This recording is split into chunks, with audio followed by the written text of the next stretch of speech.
Thank you very much, Mr. Speaker. Thank you for hosting our congressional delegation and for your commitment to strengthening the partnership between our two countries and between our two parliaments.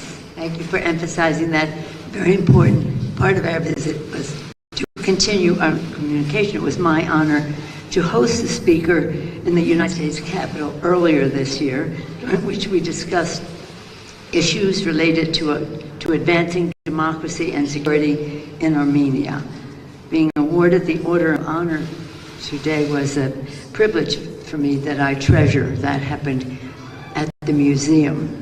Now it is a great honor to be the first Speaker of the House, the highest ranking American ever, to visit Armenia, to travel to the Republic of Armenia, where we are continuing our dialogue.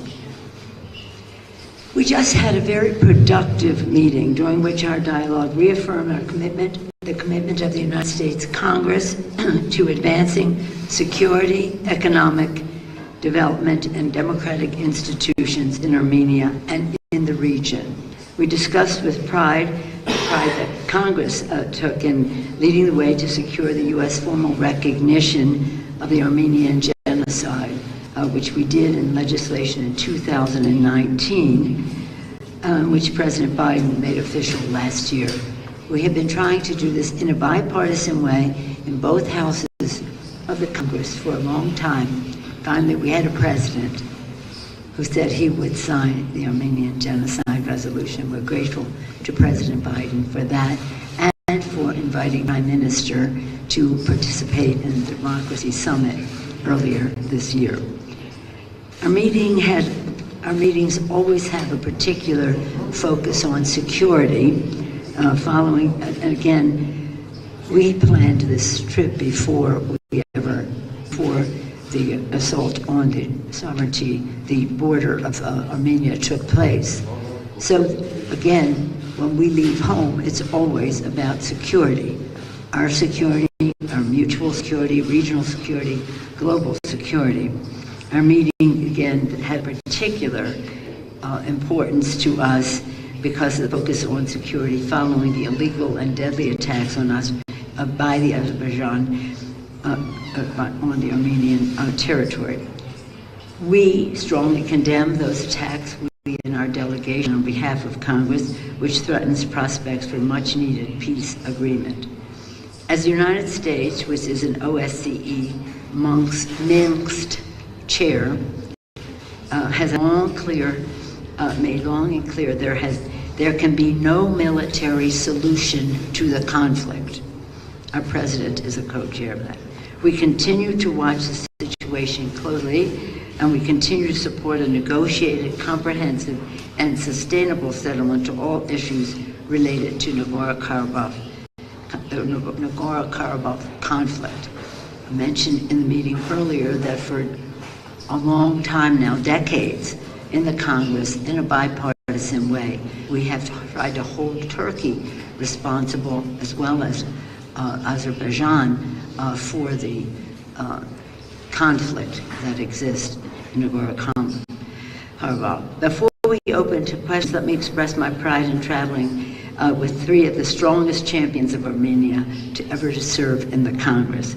Chairman Frank Pallone of New Jersey, Chair of the Energy and Commerce Committee, Congresswoman Jackie Spear of California, Chair of many committees, but two of importance on the House Armed Services Committee, the Chair of the Military Personnel Committee, and in Intelligence, the Chair of the Strategic Technologies and Advanced Research Subcommittee. Nobody chairs two subcommittees, but Jackie does. And Congresswoman Eshu of California, former member of the Intelligence Committee, now Chair of the Health Committee of Energy and Commerce.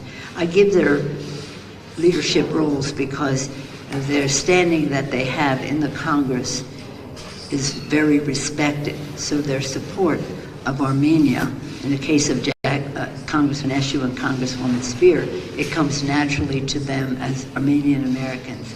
But it's intellectual in terms of strategic thinking, knowledge of what's going on, and a commitment to supporting a strong and free Republic of Armenia. And as Californians, all three of us recognize that 40% of Armenian Americans are in California.